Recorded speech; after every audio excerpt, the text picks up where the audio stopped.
지난번에 호신용품 올렸는데 여러분들 다 올리셨나요? 호신용품 안 올리신 분들 있으면 지금이라도 꼭 올리셔야 됩니다. 진짜 그냥 떠먹여 드리는 거니까 제발 꼭 하세요. 제 채널에 요즘 새롭게 유입이 되신 구독자분들이 있으세요. 그분들 중에 이제 사업을 해보려고 하는데 어떤 걸 해야 될까요? 라는 추천을 해달라고 하시는 분들이 조금 계셔가지고 이게 조금 도움이 될까 싶어서 이렇게 영상을 해서 오늘 준비를 해왔습니다. 일단 여러분들 제 채널을 보고 계신 분들은 해외 구매 대행을 주로 하시는 분들이 많으실 거라고 생각이 돼요. 주로 질문들도 보면 그쪽 위주들이 많고 근데 우리는 사업의 종류가 많잖아요. 우리가 지금 하는 것도 위탁 판매의 일종이라고 할 수 있죠. 그리고 아예 사입을 하시던가 가장 큰 거는 무역을 하시던가 이렇게 크게 세 파트가 있어요. 그래서 좀 혹시 고민이시라면 오늘 한번 이 종류에 대해서 설명을 드리고 제 입장에서 어땠는지 한번 말을 해드리면 조금 도움이 될 것 같아요. 저도 처음에는 구매대행으로 시작을 했습니다. 구매대행으로 강의를 하나 듣고 그냥 거기서 말한 그대로만 매일매일 했어요. 꾸준히 했고요. 사실 꾸준히가 제일 힘든데 진짜 술 먹고도 하고 꾸역꾸역 했습니다.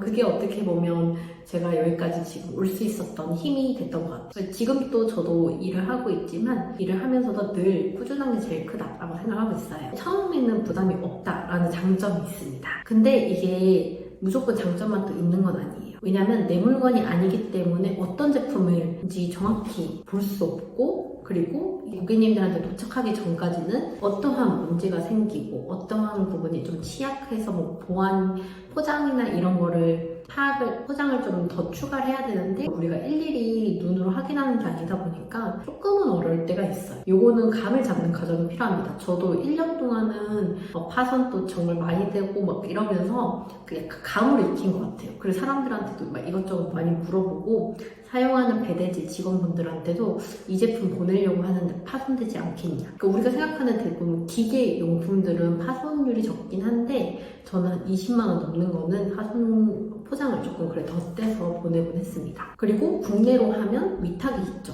도매매나 도매국. 처음에 사업을 시작하실 분들은 이걸로 많이 하세요.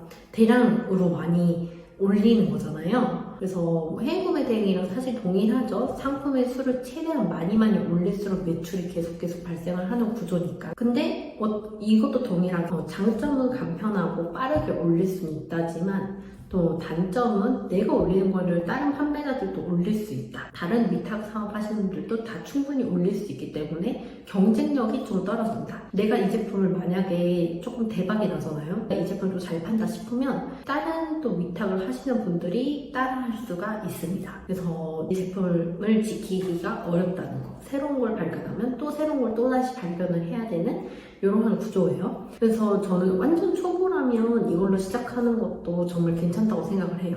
왜냐면 바로 내가 이 물건들을 사입을 해서 어떤 게 잘 팔릴지도 모르는 상태에서 무턱대고 그냥 갖고 들어와서 하는 것보다는 훨씬 더 위험이 줄겠죠. 그리고 할 때 여러분들도 점점 감을 익힐 거고요. 개인적으로 구매 대행으로 시작을 하길 잘했다라고 생각이 드는 게 어떤 제품을 팔아야 될지 감이 조금 잡힌 것 같아요. 물론 막 다 잡혔다 이런 건 아니죠. 당연히 저도 늘 지금도 부족한 게 많고 늘 배우는 과정 중에 하나인데 그래도 내가 완전 처음부터 사입으로 뛰어들었으면 내가 이러한 것을 알았을까? 그리고 물건들을 팔 때 내가 팔고 싶은 거를 팔아야 되는 게 아니고 이런 거 데이터 분석도 하고 정말 사람들의 니즈가 뭔지를 파악을 해야 되고 이런 거를 알아야 한다라는 생각이 진짜 많이 들었어요. 그래서 저도 감을 익힌 다음에 사입을 시작을 했습니다. 근데 또 이렇다고 사입으로 바로 넘어간다고 해서 같은 사업이지만 또 달라요. 지금 많이 배우고 있는 과정인데 사입은 정말 그 물건들을 내가 갖고 들어와서 여러분들의 방식으로 바꾸는 거예요. 차별화를 주는 거죠. 근데 차별화라고 해서 거창한 게 아닙니다. 판매자만 달라져도 이미 차별인 거예요. 제가 팔면 뭐가 있을까요?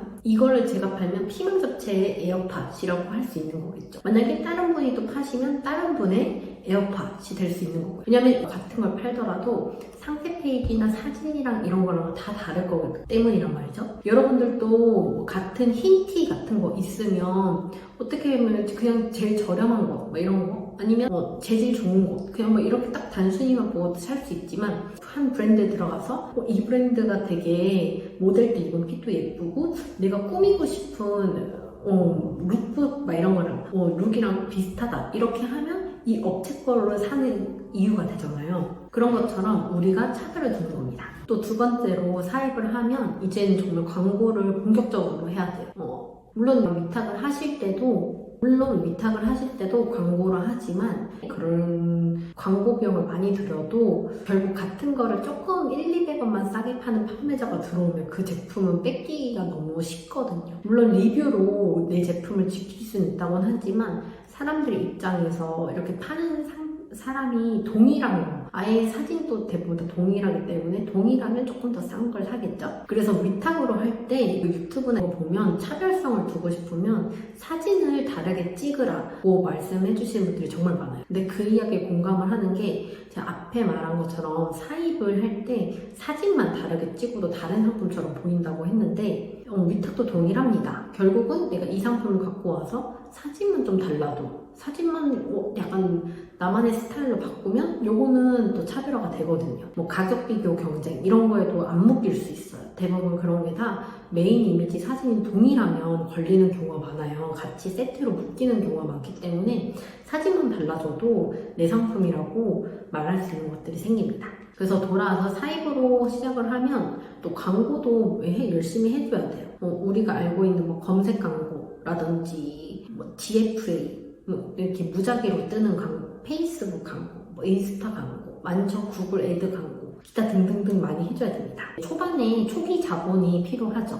초기 자본이 광고비도 들고 물건도 갖고 들어와야 되고 물건만 또 그냥 들어오는 거 아니죠. 또 박스 포장도 해야 되고 박스 포장을 하면 또 택배비도 발생을 하고 이걸 내가 다 하면 물론 좋겠지만 또 알바분을 고용을 하면 알바비도 또 드려야 되고 돈 나갈 때가 초반에 정말 많습니다. 근데 저는 나중에 크게 보면 결국 무자본으로 시작할 수 있는 위탁이나 무자본으로 시작을 할 수 있는 사입이나 결국 동일한 것 같아요. 왜냐하면 무자본으로 시작을 한다고 해도 여러분들의 매출이 커지면 결국 여러분들의 목표가 매출이 커져서 사장님이 대박 나서 그런 거 아니겠습니까? 그러면 매출이 대박이 나면 그만큼 들어가는 물건값도 많다라는 거예요. 재료비나 인건비나 또 기타 등등에 나갈 부수적인 돈들이 정말 많다라는 겁니다.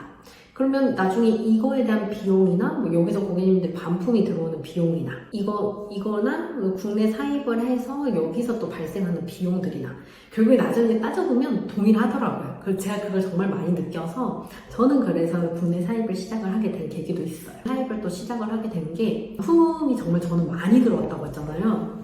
물론 저것도 차근차근 다 좀 쌓인 거긴 한데 반품이 결국 쌓이고 보니까 500만 원치 이 정도 되니 확실히 사입하시는 분들보다는 반품 비율이 높아서 사입이랑 저는 크게 다를 게 없다라고 많이 느껴서 사입을 시작을 한 것도 있습니다. 결국 내 제품이 있어야 살아남을 수 있는 구조잖아요. 그러니 차근차근 내 제품을 키워나가는 것도 괜찮겠다. 나만의 차별화를 둬서 만들면 좋겠다라는 생각에 또 시도를 하게 되었습니다. 그래서 제 결론은 뭐냐? 그래서 사입하라는 거야? 위탁하라는 거야? 어떡하라는 거야? 무역은 아직 무역이 가장 나중에 큰 꿈 아니겠습니까? 감을 익히기가 좋고 작은 돈으로 처음에 어떻게 물건이 판매가 이루어지는지를 익힐 수 있기 때문에 저는 위탁으로 초반에 시작을 하는 거를 추천을 드리고요. 하지만 꼭 말씀드리고 싶은 거는 위탁으로만 끝내면 안 됩니다. 위탁으로 감을 익혔다라고 내가 느낄 때쯤이면 꼭 사입을 시작을 해보셨으면 좋겠어요. 저도 이거 사입을 할 때 여러 사업을 하시는 분들한테 정말 많이 물어봤어요. 방법이나 어떻게 하셨는지 많이 물어봤는데 결국 100명이면 100명 다 답이 다 다르더라고요. 그래서 결론은 여러분들도 한번 해보시면서 나한테 맞는 게 또 무엇인지 찾아가는 과정이 매우 중요하다. 하지만 이런 거에 대해서 방향성에 대해서 궁금해 하시는 분들이 계셔서 조금은 도움이 될까 싶어가지고 이 영상을 준비를 하게 되었습니다. 제가 다음 편에는 물건을 좀 싸게 사는 방법들을 가져와 볼까 해요. 또 구매 대행 하시는 분들이나 또 사입을 하시는 분들도 우리가 재료비, 그러니까 원가는 어쨌든 싸면 좋지 않습니까? 그래서 제가 그거 정리해서 갖고 오도록 하겠습니다. 오늘 또 들어주셔서 감사하고 여러분들도 매출 늘 대박나기를 응원할게요. 그리고 오늘 제가 마이크가 어디 간지 몰라서 급하게 에어팟을 쓰다 보니까 소리가 조금 울리는 것 같아요. 그래도 제 자막을 열심히 달았으니 여러분들 꼭 잘 봐주시면 감사드릴게요. 보는 데는 문제 없도록 제가 해놨습니다. 또 다음에도 더 좋은 영상으로 돌아오도록 할게요. 오늘도 감사합니다.